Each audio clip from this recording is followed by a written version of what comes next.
Apabila Tuhan menghakimi seluruh dunia dengan api, bagaimanakah Dia akan membuka jalan keselamatan bagi manusia?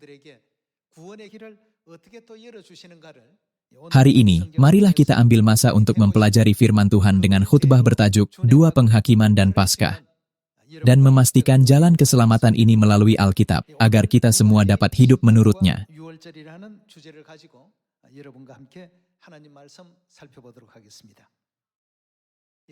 Dua Penghakiman merujuk kepada banjir Nuh yang berlaku apabila Tuhan menghakimi dunia dengan air buat kali pertama, dan yang kedua adalah pada akhir zaman Tuhan akan menghakimi dunia sekali lagi dengan api.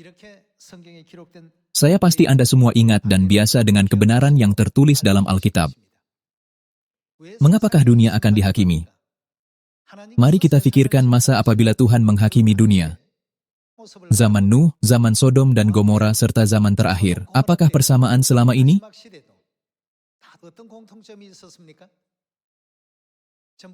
Dalam setiap zaman tersebut, semua orang memberontak, menjatuhkan diri daripada Tuhan, jahat dan biadab. Itulah gambaran masyarakat pada masa itu. Saya berharap agar hari ini kita dapat menyadari tentang bagaimana pada zaman Nuh, pada zaman Sodom dan Gomora, dan bahkan sampai akhir zaman. Musuh kita, yaitu iblis, menggunakan rancangan jahat untuk menyesatkan orang daripada Tuhan.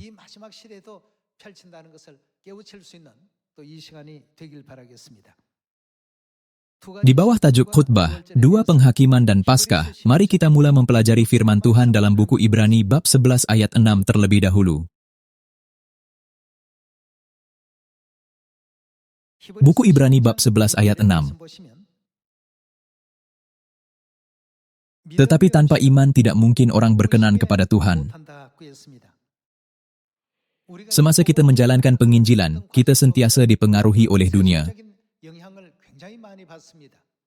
Kita sangat mudah terikut-ikut dan hanyut dengan keadaan sekeliling, seperti cara berfikir orang lain, gaya hidup mereka, serta pelbagai adat masyarakat kita.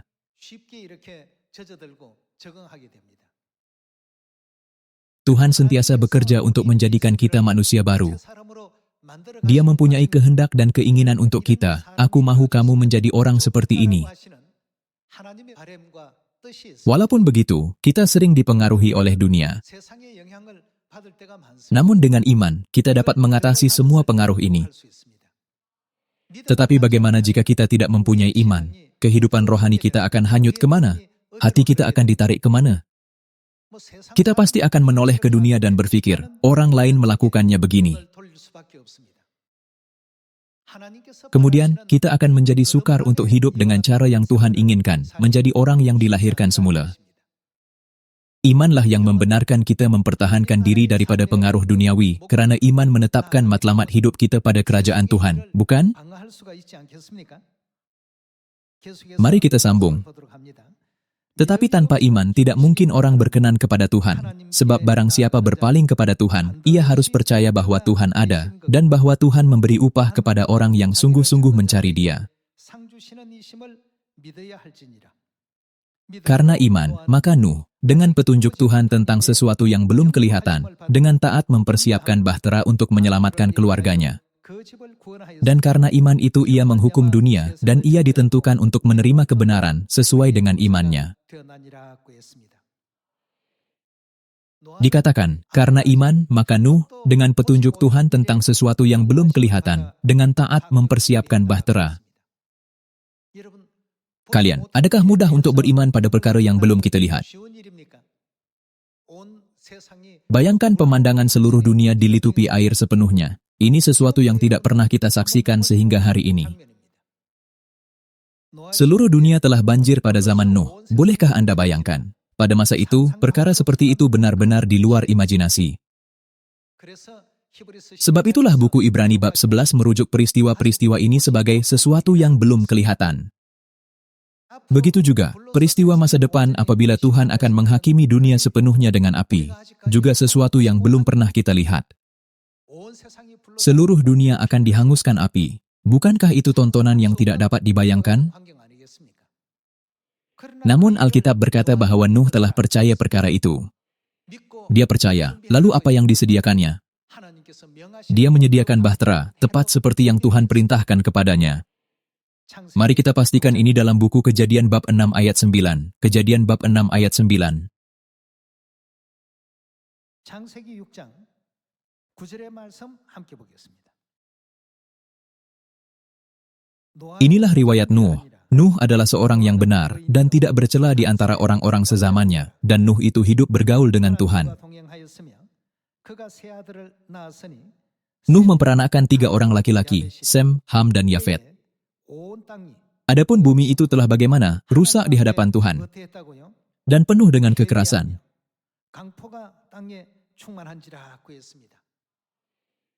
Berkenaan dengan moral dan etika, seluruh dunia telah menjadi sangat jahat dan rosak. Mari kita lihat ayat 12. Tuhan menilik bumi itu dan sungguhlah rusak benar, sebab semua manusia menjalankan hidup yang rusak di bumi. Berfirmanlah Tuhan kepada Nuh, "Aku telah memutuskan untuk mengakhiri hidup segala makhluk, sebab bumi telah penuh dengan kekerasan oleh mereka. Jadi aku akan memusnahkan mereka bersama-sama dengan bumi. Buatlah bagimu sebuah bahtera dari kayu gofir. Bahtera itu harus kau buat berpetak-petak dan harus kau tutup dengan pakal dari luar dan dari dalam." Tuhan memerintahkan Nuh untuk membina bahtera dan menyuruh dia membawa sepasang jantan dan betina daripada setiap jenis binatang, membezakan antara yang halal dengan yang haram.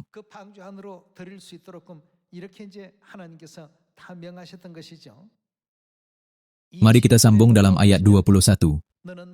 Dan engkau, bawalah bagimu segala apa yang dapat dimakan, kumpulkanlah itu padamu untuk menjadi makanan bagimu dan bagi mereka. Lalu Nuh melakukan semuanya itu, tepat seperti yang diperintahkan Tuhan kepadanya, demikianlah dilakukannya.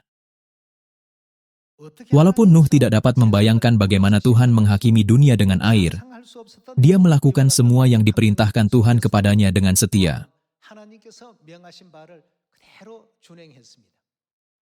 Itu sama dengan kita melaksanakan apa yang difirmankan Tuhan kepada kita. Beritakanlah Injil di Samaria dan sampai ke hujung bumi pada zaman ini. Hari ini kita hidup dalam generasi yang jahat dan berzina. Namun, di tengah-tengah dunia seperti itu, Tuhan bekerja untuk menyelamatkan anak-anak yang dikasihi. Sama seperti Tuhan menyediakan bahtera sebelum menghakimi dunia dengan air, Dia telah menyediakan Sion pada akhir zaman ini agar semua orang dapat memasukinya. Selain itu, bukankah Dia mempercayakan kepada kita misi yang berharga untuk mengisytiharkan ini kepada semua orang di seluruh dunia? Apa yang ingin saya sampaikan kepada Anda dalam khutbah hari ini adalah bahwa kerana iman, Nuh telah melakukan segalanya tepat seperti yang Tuhan firmankan kepadanya, walaupun hal itu belum pernah dia lihat.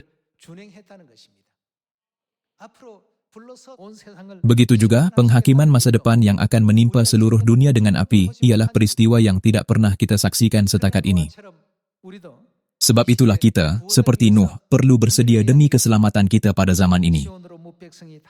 Kita harus membimbing semua orang agar mereka dapat kembali ke Sion. Tajuk khutbah hari ini adalah Dua Penghakiman dan Paskah. Kita boleh mendapati bahawa keadaan kedua-dua penghakiman ini adalah sangat serupa. Mari kita lihat buku 2 Petrus bab 3 ayat 6.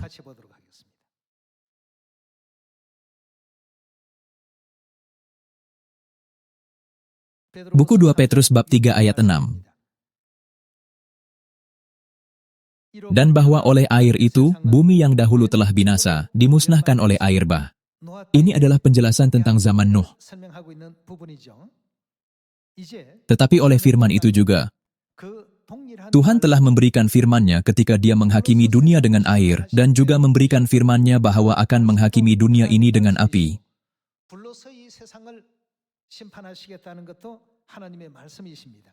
Tetapi oleh firman itu juga langit dan bumi yang sekarang terpelihara dari apa? Dari api, dan disimpan untuk hari penghakiman dan kebinasaan orang seperti apa? Orang-orang fasik.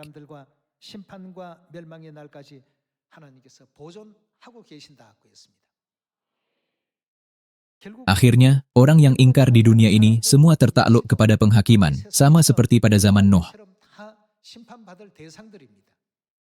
Oleh itu, tiada sebab sama sekali bagi kita untuk mencontohi perbuatan mereka atau mengikut cara hidup mereka.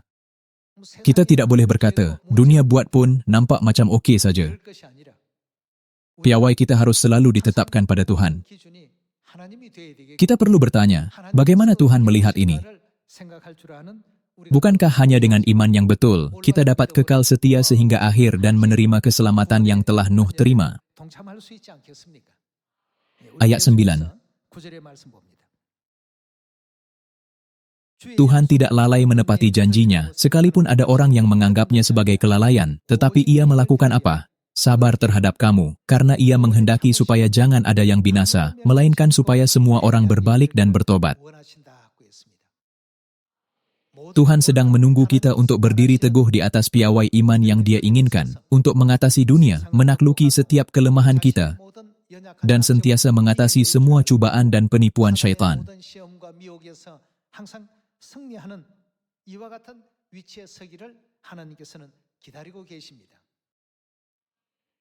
Ayat 10. Tetapi hari Tuhan akan tiba seperti pencuri. Pada hari itu langit akan lenyap dengan gemuruh yang dahsyat, dan unsur-unsur dunia akan hangus dalam nyala api, dan bumi dan segala yang ada di atasnya akan hilang lenyap. Jadi jika segala sesuatu ini akan hancur secara demikian, seperti yang kamu lihat di sini, apakah jenis kehidupan yang Tuhan tekankan? Betapa suci dan salehnya kamu harus hidup. Ayat-ayat Alkitab ini menunjukkan kepada kita apa yang telah berlaku pada zaman Nuh dan zaman Sodom dan Gomora. Apabila umat manusia tidak memerhatikan kesolehan dan jauh daripadanya, Tuhan terus memerintah mereka dengan penghakiman.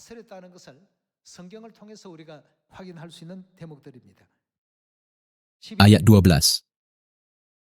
Yaitu kamu yang menantikan dan mempercepat kedatangan hari Tuhan. Pada hari itu langit akan bagaimana? Binasa dalam api dan unsur-unsur dunia, maksudnya tubuh kita akan hancur karena nyalanya. Tetapi sesuai dengan janjinya, kita menantikan langit yang baru dan bumi yang baru, di mana terdapat kebenaran. Kalian, dapatkah Anda bayangkan babak seperti itu? Anda mungkin bertanya kepada diri sendiri, bagaimanakah tubuh manusia mencair? Bagaimanakah langit dapat dimusnahkan oleh api?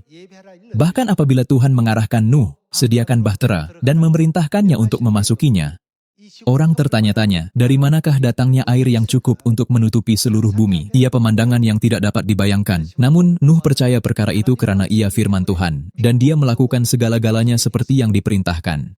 Begitu juga, kita harus percaya bahwa Tuhan akan menghakimi seluruh dunia dengan api, dan kita harus memasuki Sion seperti yang Dia perintahkan. Janganlah kamu menjadi serupa dengan dunia ini, dan janganlah pelajari cara-cara angkatan ini. Saya percaya bahwa kita harus hidup soleh dan suci dalam iman menurut ajaran-ajaran ini. Mari kita teruskan ayat 13.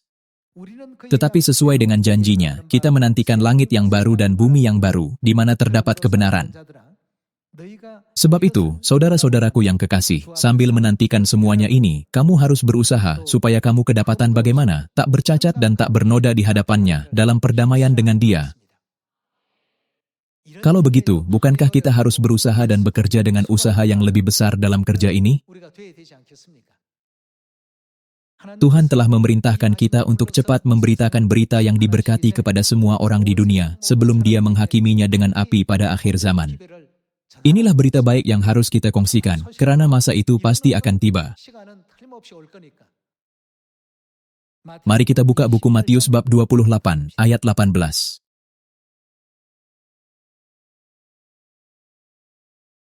Buku Matius bab 28, ayat 18.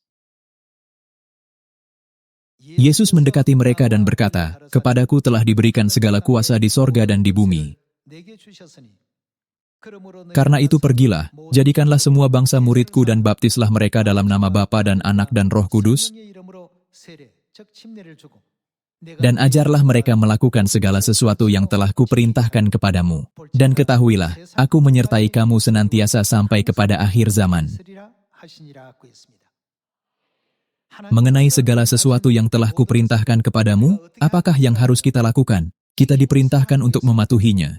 Lebih-lebih lagi, Dia memerintahkan kita untuk pergi dan memberitakannya kepada setiap bangsa. Pada zaman Nuh, Tuhan memberikan peluang kepada setiap makhluk hidup sebelum Dia menghakimi dunia dengan air. Walaupun begitu, karena mereka ingkar, mengolok-olok dan mencemuh firman Tuhan, mereka juga mengejek dan mencemuh firman Tuhan pada masa Hizkia, dan bahkan pada zaman ini pun mereka terus mengolok-olok dan mencemuh firman-Nya.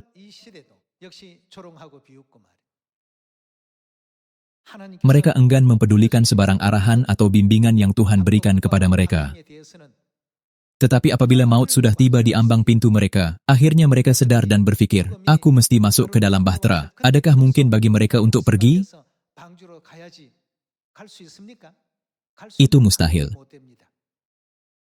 Bukankah ini sebabnya ramai ahli keluarga Sion sekarang pergi ke luar negara dengan berazam untuk memberitakan Injil kepada orang yang belum mendengar message ini? Mari kita buka buku Yesaya bab 43 untuk membaca firman janji. Pada ketika Tuhan menghakimi dunia dengan api, Dia akan menyelamatkan kita. Berita seperti itu benar-benar berharga dan diberkati. Mari kita lihat buku Yesaya bab 43 ayat 1.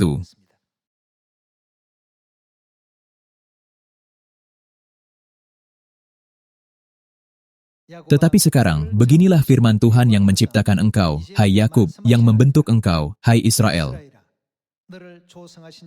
Janganlah takut, sebab aku telah menebus engkau, aku telah memanggil engkau dengan namamu, engkau ini kepunyaanku. Apabila engkau menyeberang melalui air, aku akan menyertai engkau, atau melalui sungai-sungai, engkau tidak akan dihanyutkan. Apabila engkau berjalan melalui api, engkau tidak akan dihanguskan, dan nyala api tidak akan membakar engkau. Sebab akulah Tuhan, Tuhanmu, yang Maha Kudus, Tuhan Israel, Juru Selamatmu. Aku menebus engkau dengan Mesir, dan memberikan Etiopia dan Sheba sebagai gantimu. Oleh karena engkau berharga di mataku dan mulia, dan aku ini mengasihi engkau, maka aku memberikan manusia sebagai gantimu, dan bangsa-bangsa sebagai ganti nyawamu. Janganlah takut, sebab aku ini menyertai engkau. Dia terus menyampaikan message ini kepada kita hingga hari ini. Di tengah-tengah air dan di tengah-tengah api, Dia akan melakukan apa? Dia berjanji untuk menyertai kita dan menyelamatkan kita daripada semua itu. Mari kita baca buku Mazmur bab 91 ayat 7. Mazmur bab 91 ayat 7. Walau 1.000 orang rebah di sisimu dan 10.000 di sebelah kananmu, tetapi adakah itu akan menimpa atau tidak? Itu tidak akan menimpamu.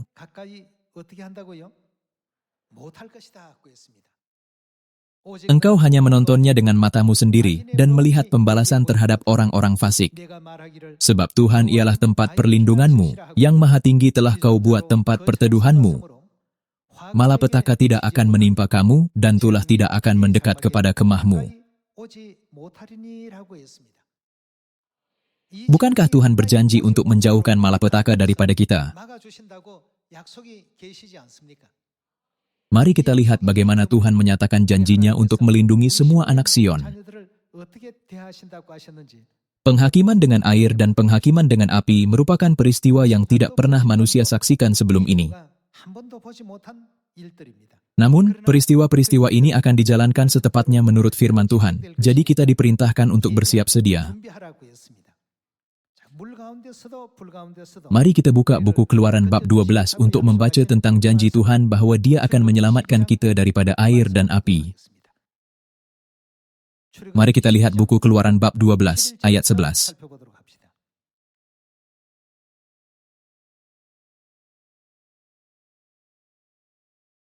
Dan beginilah kamu memakannya, pinggangmu berikat, kasut pada kakimu dan tongkat di tanganmu. Buru-burulah kamu memakannya, itulah Paskah bagi Tuhan. Ayat 12. Sebab pada malam ini aku akan menjalani tanah Mesir, dan semua anak sulung, dari anak manusia sampai anak binatang, akan kubunuh. Dan kepada semua Tuhan di Mesir akan kujatuhkan hukuman. Akulah Tuhan. Dan darah itu menjadi tanda bagimu pada rumah-rumah di mana kamu tinggal. Apabila aku melihat darah itu, Tuhan suruh untuk menyapukan darah anak domba pada tiang dan ambang pintu. Apabila dia melihat darah itu, apakah yang akan dia lakukan? Maka aku akan lewat daripada kamu. Jadi tidak akan ada tulah kemusnahan di tengah-tengah kamu, apabila aku menghukum tanah Mesir. Janji ini tidak hanya dipenuhi di tanah Mesir kira-kira 3.500 tahun dahulu. Apa Tuhan katakan di ayat 14?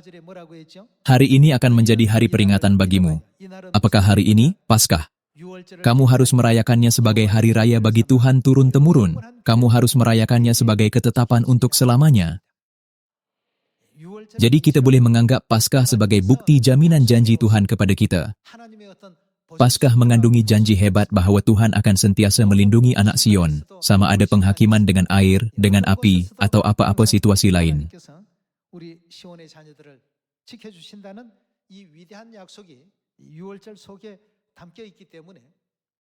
Oleh itu, apabila Anda pergi ke luar negara, saya berdoa agar Anda akan menyebarluaskan sejarah Paskah dan menjelaskan kepentingan untuk kita menyambutnya.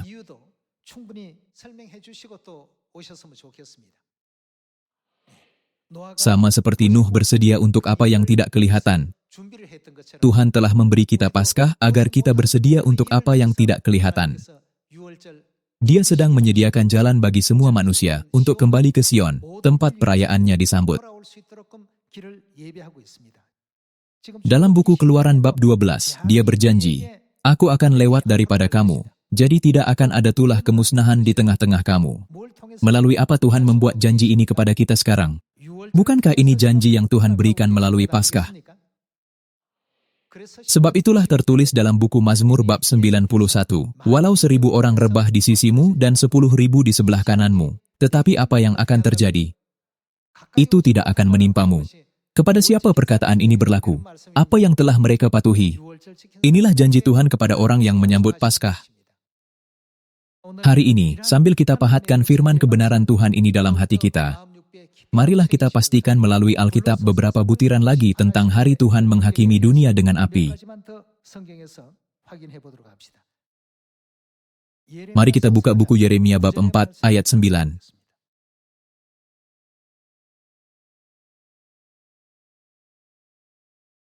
Dalam buku Yeremia bab 4 ayat 9 tertulis,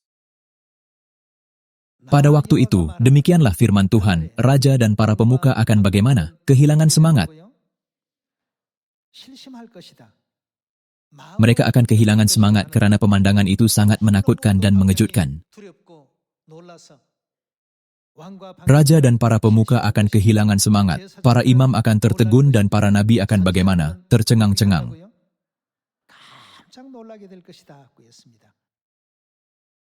Masa penghakiman yang berapi-api ini akan dipenuhi dengan firman seperti ini. Sekarang, mari kita buka buku Yeremia bab 5 ayat 1. Buku Yeremia bab 5 ayat 1. "Lintasilah jalan-jalan Yerusalem, lihatlah baik-baik dan camkanlah. Periksalah di tanah-tanah lapangnya, apakah kamu dapat menemui seseorang, apakah ada yang melakukan keadilan dan yang mencari kebenaran, maka aku mau berbuat apa? Mengampuni kota itu." Bukankah ini kedengaran seperti ungkapan yang pernah kita dengar sebelum ini? Di mana lagi dalam Alkitab kita dapati firman seperti itu? Sebelum kemusnahan Sodom dan Gomora, Abraham memohon kepada Tuhan, "Adakah engkau akan menyapu bersih orang benar bersama-sama dengan orang fasik? Terus mengurangkan bilangan orang benar yang diperlukan untuk menyelamatkan kota-kota." Namun, akhirnya, karena tidak ada bilangan kecil orang benar yang dapat dijumpai di Sodom dan Gomora, Tuhan akhirnya menurunkan penghakiman dengan api. Di sini juga, Tuhan berkata, "Jika kamu dapat menemui seseorang, maka aku akan mengampuni kota itu." Dunia semakin jahat, semakin jauh daripada kebenaran Tuhan, dan menjadi tumpul secara rohani. Seseorang mungkin berkata, gereja Tuhan terlalu tegar dan mengikut Alkitab. Bagaimana orang dapat hidup sedemikian rupa? Hidup menurut firman Tuhan tidak pernah membebankan. Itulah jalan yang paling selamat, paling diberkati dan paling pasti. Oleh itu, kita harus dapat menjalani kehidupan seperti itu. 우리가 되어야 되겠습니다. Apabila Anda mempunyai masa, sila lihat juga babak yang digambarkan dalam buku 2 Petrus bab 3, Maleakhi bab 4, dan Zefanya bab 1. 살펴보시고요. Mari kita buka buku Yesaya bab 24, ayat 1.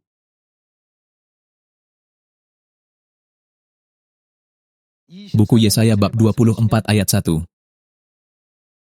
Sesungguhnya Tuhan akan menanduskan bumi dan akan menghancurkannya, akan membalikkan permukaannya. Ungkapan bahwa Tuhan akan menghancurkan bumi menunjukkan betapa besarnya murkanya. 뒤집어 엎어버린다고 했습니다. Walaupun ini ialah ungkapan yang sangat lembut dalam istilah Alkitab, seseorang dapat mengetahui tahap kemurkaan kudus Tuhan yang besar. 이 지구를 그냥 하나님께서 Tuhan tidak akan membiarkan bumi begitu sahaja. Sebaliknya, karena kejahatannya kini telah sampai ke puncak, Dia menanduskan dan menghancurkannya, 하게 하시고 뒤집어 엎어버리신다고 했습니다. dan akan menyerahkan penduduknya.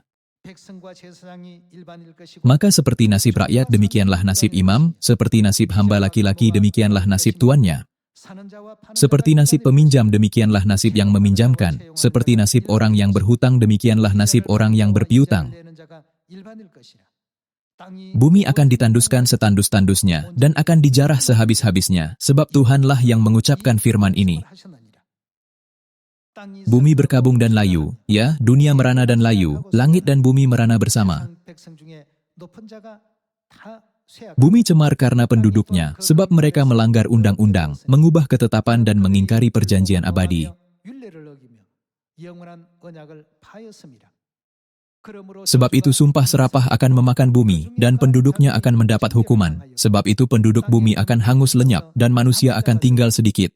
새 포도즙이 슬퍼하고 Air anggur tidak menggirangkan lagi, pohon anggur merana, dan semua orang yang bersuka hati mengeluh. 소고치는 Kegirangan suara rebana sudah berhenti, keramaian orang-orang yang beria-ria sudah diam, dan kegirangan suara kecapi sudah berhenti. 노래하며 Tiada lagi orang minum anggur dengan bernyanyi, arak menjadi pahit bagi orang yang meminumnya.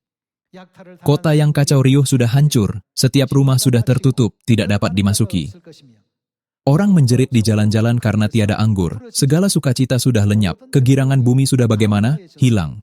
땅의 기쁨이 어떻게 Yang terdapat dalam kota hanya kerusakan, pintu gerbang telah didobrak dan runtuh. 성문이 파괴 Sebab beginilah akan terjadi di atas bumi, di tengah-tengah bangsa-bangsa, yaitu seperti pada waktu orang menjolok buah zaitun, seperti pada waktu pemetikan susulan, apabila panen buah anggur sudah berakhir. Kalian coba bayangkan persekitaran dan suasana sebegini. 상상을 한번 해보십시오. 이런 가운데서 Dalam keadaan ini, berita bahwa Tuhan akan menjauhkan malapetaka daripada orang di Sion yang menyambut Paskah, 그 가운데서 bahwa Dia akan menebus mereka dan membimbing mereka ke kerajaan surga. Kalian, bukankah ini berita yang paling indah dan baik? 여러분 얼마나 아름답고 좋은 소식입니까? 이 Inilah berita yang harus kita kongsi dengan jiran, keluarga, saudara mara, dan semua orang di sekeliling kita. 알려서 나누라는 것입니다. Apa yang kita sampaikan ini bukanlah sesuatu yang membahayakan dunia, tetapi rahmat yang paling besar kepada umat manusia. 부럽게 하고 Adakah kita teragak-agak atau berasa takut apabila memberi sesuatu yang baik kepada seseorang? Anda akan berkata, saya mahu berkongsi sesuatu dengan kamu, kamu pasti akan menyukainya, kamu belum menyadarinya lagi. Sama ada hari jadi anak atau hari jadi ibu bapa Anda, apabila Anda menyediakan hadiah, bukankah Anda memberikannya dengan fikiran? Mereka akan sangat gembira apabila mereka membuka ini. 준비할 때 이걸 열어보면 굉장히 Dengan hati seperti itu, kita harus memberitakan Injil dan berkongsi hadiah ini. 그런 마음으로 전도하면서 이 선물을 하나씩 나눠주시면 됩니다. 이래서 Inilah sebabnya message yang kita sampaikan penuh sukacita. 전부가 기쁨의 소식이기 때문에 거기에 Bukankah message ini dicatat dalam Alkitab sebagai Injil yang bermaksud berita baik? 복음이라는 이와 같은 내용으로 성경이 Marilah kita mengisytiharkannya seluas-luasnya. 많이 알립시다. 세상은 Kita mesti mengisytiharkan kehendak Tuhan. 그 물로서 심판 Sama seperti dunia dihakimi oleh air pada masa Nuh, demikian juga Tuhan pasti akan menghakimi pada akhir zaman. 알리는 우리가 돼야 됩니다.